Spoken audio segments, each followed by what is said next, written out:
শুরুতেই থাকছে সংবাদ শিরোনাম। পল্লী মঙ্গল কর্মসূচি উদ্যোগে আখাউড়ায় ফ্রি ডাক্তার সেবা ও ফ্রি ঔষধ বিতরণ। মোহাম্মদ ইসমাইল, আখাউড়া প্রতিনিধির পাঠানো তথ্যচিত্রে থাকছে বিস্তারিত। সঠিক সংবাদ, সচ্ছল বার্তা। ডেইলি দেশবার্তা নিউজ.com। পল্লী মঙ্গল কর্মসূচি উদ্যোগে আজ ২২ এপ্রিল ব্রাহ্মণবাড়িয়া জেলার আখাউড়া শাখায় ফ্রি ডাক্তার সেবা ও ফ্রি ঔষধ সামগ্রী সাধারণ মানুষের মাঝে বিতরণ করা হয়।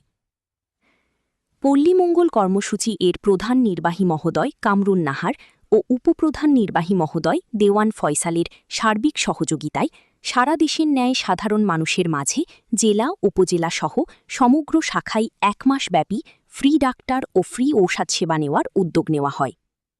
সেই কর্মসূচি উপলক্ষে আখাউড়া শাখায় ফ্রি ডাক্তার সেবা ও ফ্রি ঔষধ সামগ্রী বিতরণ করা হয়। এই কর্মসূচি উদ্বোধনের উপস্থিত ছিলেন আখাউড়া শাখার সহকারী programme manager Abdul Alim, doctor বিপুল, ডাক্তার ফয়সাল ও শাখার ব্যবস্থাপক সহ অন্যান্যরা। পল্লী মঙ্গল কর্মসূচি পিএমকে পুরো মাসব্যাপী ফ্রি স্বাস্থ্য ক্যাম্প ও ওষুধ বিতরণের অনুষ্ঠানের ধারাবাহিকতায় আখাউড়া শাখা ব্রাহ্মণবাড়িয়ায় আজকে অনুষ্ঠিত হচ্ছে। আজকে আমরা বিপুল সংখ্যক সদস্য, প্রায় 700 মতো সদস্যর বাইরে ফ্রি ডাক্তার, ফ্রি ঔষধ এবং সেবাসমূহ দিচ্ছি।